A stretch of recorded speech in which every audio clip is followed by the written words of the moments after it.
इयं सीता मम सुता सहधर्म चरीतव பிரதீட்சையேனாம் பத்ரந்தே பாணிம் கிருணீஷ்வ பாணினா.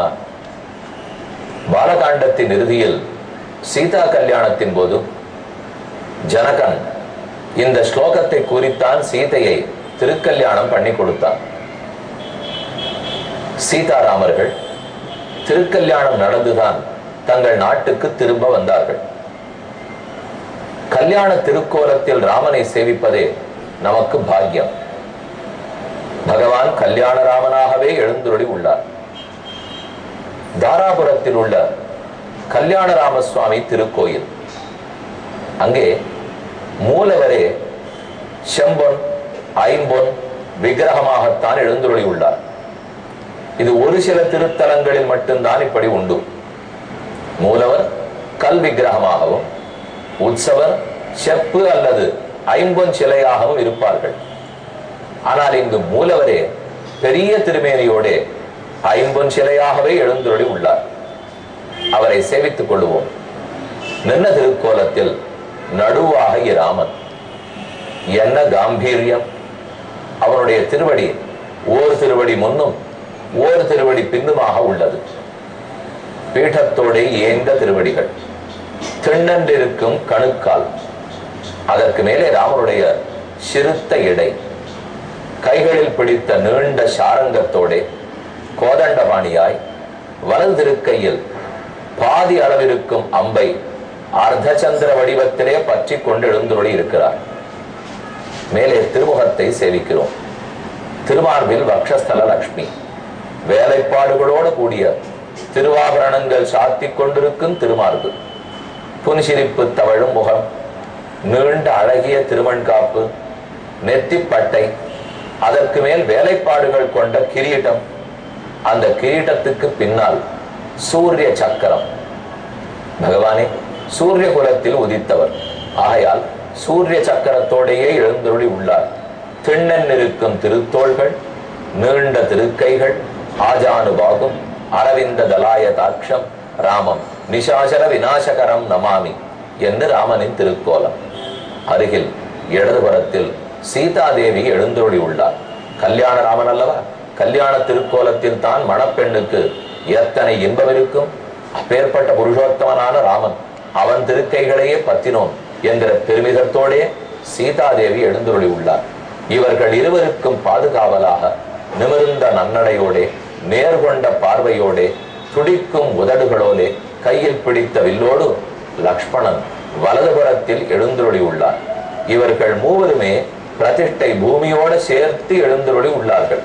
அருகில் இடது கையை தன் மடிக்கருகிலே வைத்துக் கொண்டு வலது கையாலே மூக்கை தொட்டு வாயை பொத்திக் கொண்டு பழைய திருமேனியோடே ஆஞ்சநேயர் உயரமான வடிவத்தில் எழுந்தருளி உள்ளார். இவர் பெருமானை நோக்கி திரும்பி இருக்கிறார். ஆச்சரியமான வடிவம், வினயம், பணிவு மாறாத திருவுருவம், முகத்தை பார்த்தாலே மிகவும் பழமை வாய்ந்தவர் என்று நன்கு தெரிகிறது. ஆஞ்சநேயரையும் ராம பரிவாரத்தையும் மொத்தத்தையும் இங்கு இன்று சேவித்துக் கொள்ளும் பாக்கியம் பெற்றோம். ராமபக்தி தழைக்க வேண்டும். இந்த கோயிலுக்கு இன்னும் பலரும் வந்து கோயிலை நன்கு பராமரித்து ராமருக்கு தொண்டுகள் புரிய வேண்டும் கருத்தை தாராபுரத்தில் இருக்கும் அனைத்து பக்தர்களிடத்திலேயும் வேண்டிக் கொள்ளுகிறேன். நாம் அயோத்தியா காண்டத்தில் 14வது சர்க்கத்தில் இருந்தோம். என் ஒருத்திக்கு மட்டும் சொன்ன சொல் தவறுகிறாயே தசரதா, ஏன் என்று வேணுமென்னு குத்தினாள் கைகேயி. மேன்மேலும் பேசினாலும் இயலாமல் மயக்கமடைந்து தசரதன் சாய்கிறான். அப்போது கூறுகிறான், உன்னை மனைவி இல்லை என்று துறந்தேன், பரதனை மகனல்லன் என்று துறந்தேன். சந்தியஜாமி ஸ்வஜஞ்சைவ தவபுத்திரம் சகத்வயா பிரயாதா ரஜனீ தேவி சூரிய சோதயனம் பிரதி ராமஹா காரயிதவ்யா மேமிருதஸ்ய சலில கிரியாம். நான் இறந்த பிற்பாடு ராமனே எனக்கு ஜலதர்ப்பணம் செய்யட்டும், ஈவச்சடங்குகளை அவன் செய்யட்டும்.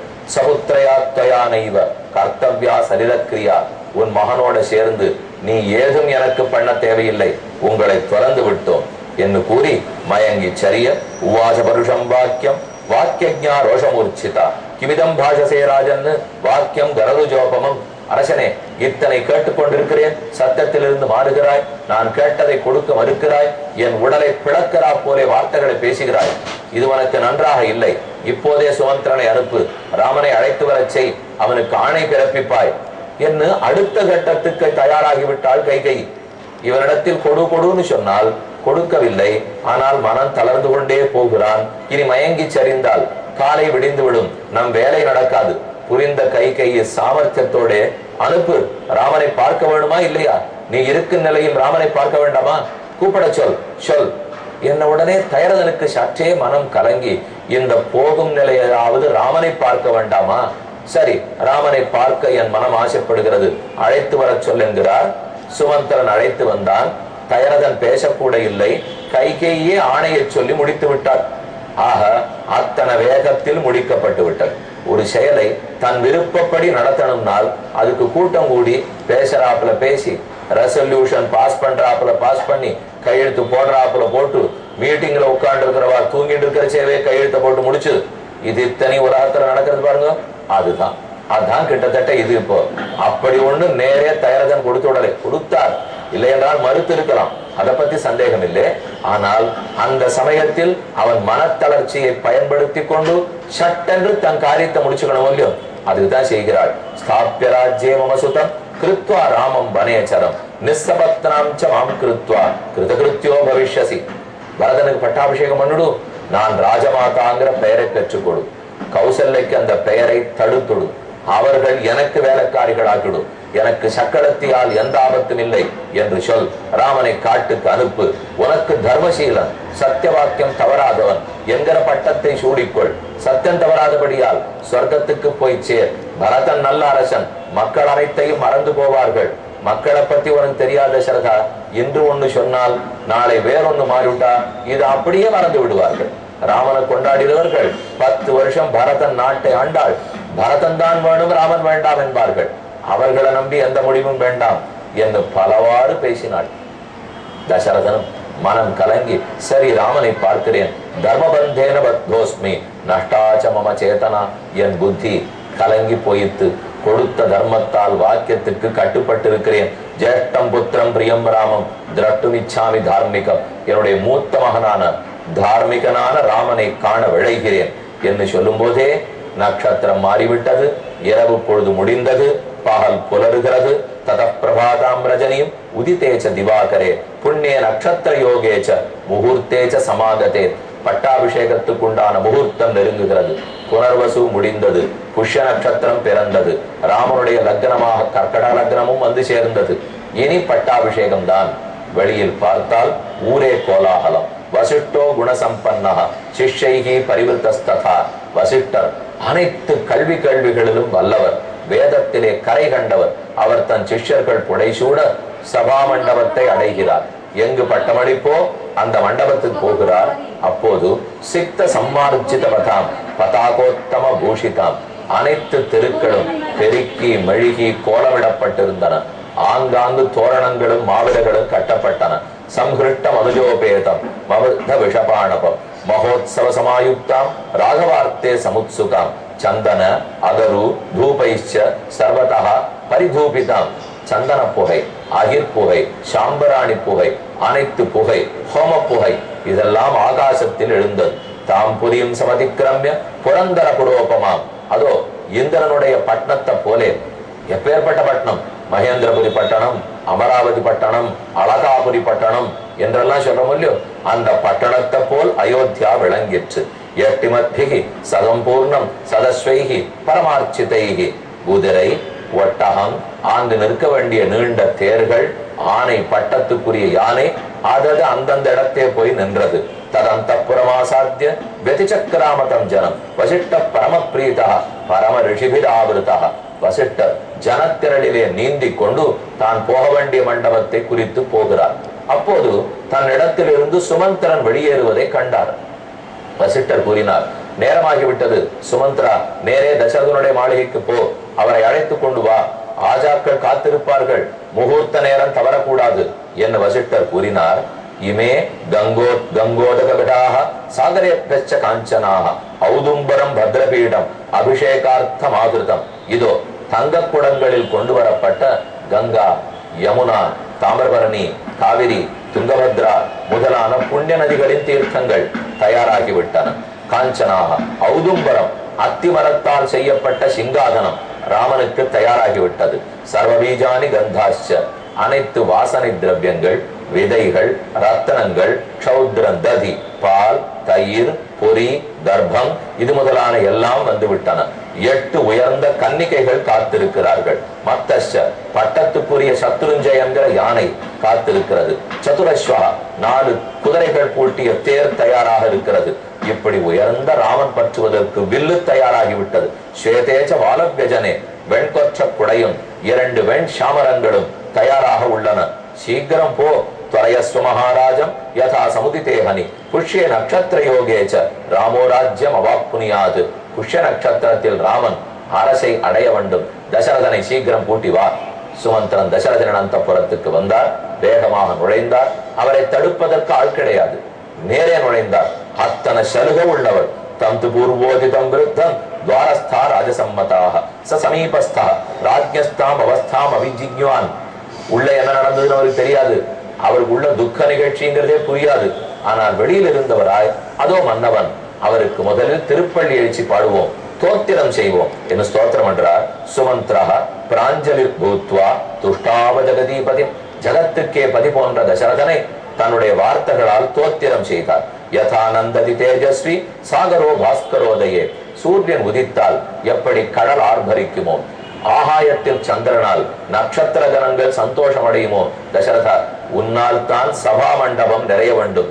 நீர் வராமல் இருக்கிறீர். உத்திஷ்ட சுமகாராஜ கிருத கௌதுக மங்கள விராஜமானோ வபுஷா மேரோரிவ திவாகரா. மேரு பர்வத்தத்தில் சூரியன் உதித்தால் எப்படி இருக்குமோ அதை போல் படுக்கையிலிருந்து நீர் எழுந்திருக்க வேண்டும். அயம் வசிஷ்டோ பகவான் பிராமணி சகதிஷ்டதி. பிராமணர்களோட வசிஷ்டர் அனைத்து அரசர்களோட மண்டபத்தை அடைந்து விட்டார்.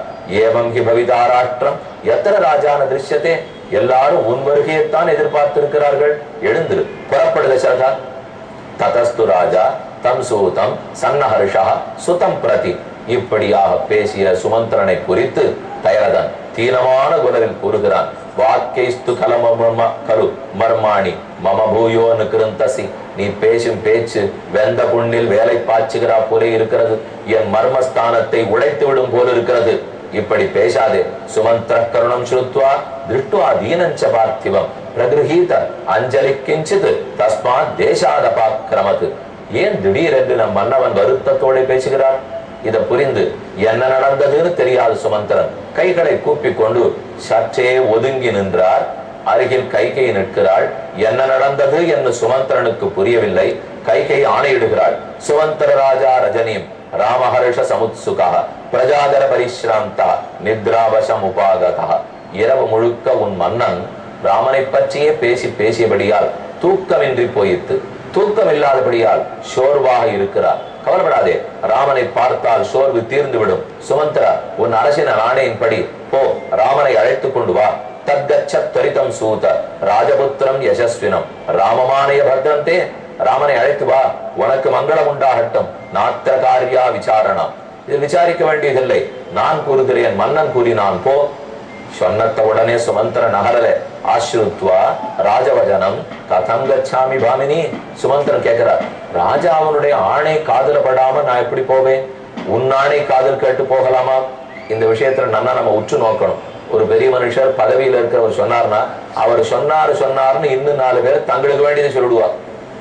அப்படி இருந்தா கேட்க கூடாதுன்னு தெரியுது பாருங்க. நேரா அவர் சொன்னார்தான் கேட்டுக்கணுமே தவிர வேண்டியவா தங்க காரியம் நடக்கணுங்கிறதுக்காக பெரிய மனுஷாருடைய பேரை மட்டும் உபயோகப்படுத்திடுவா. அவர் ஒண்ணும் சொல்லி இருக்க மாட்டார். அதை போலத்தான் இப்ப சுமந்திரன் ஏமாறுறதா இல்ல. அரசன் சொல்லட்டும், அவளுக்கே அவ்வளவுதான். ராஜமகிஷியான கைகேயின் இடத்துல கூட அவர் விட்டு கொடுக்கறதா இல்ல, அவர் தான் சொல்லட்டும். தச்சுத்வா மந்திரினோ வாக்கியம் ராஜா மந்திரினம் அப்ரவீத். வேறு வழியின்றி அரசன் சுமந்திரனை பார்த்து, சுமந்திர ராமம் திரக்ஷ்யாமி சீக்கிரமானய சுந்தரம் சமன்யமான கல்யாணம் ஹிருதயேன நனந்தச. அவனை பார்த்தாவது என் உள்ளம் இன்பப்படட்டும். ராமனை பார்க்க நான் ஆசைப்படுகிறேன். சுமந்திரா, போய் அழைத்து வா. அப்போதும் வரத்தை பத்தி பேச்சில்லை. அழைத்து வா. பார்க்க ஆசைப்படுகிறேன் என்று கூறினார். வியக்தம் ராமாபிஷேகார்த்தே விஹாயஸ்யசி தர்மராட். சுமந்திரன் நினைத்தார், ராம அபிஷேகத்துக்கு நல்லத்துக்கு தான் இதையும் செய்கிறார் போலும், சீக்கிரம் போவோம் என்று புறப்பட்டு போனார். ராமனுடைய அந்தப்புற வாயிலை அடைந்தார். பல அரசர்கள் கூடியிருப்பதை பார்த்து புன்னகையோடு சுமந்திரன் உள்ளே நுழைகிறார். இனி சீதாராமனை சேவிக்க போகிறோம். தற்போதைக்கு கல்யாணராமர் தாராபுரத்தில் இருந்து விடைபெற்று புறப்படுவோம்.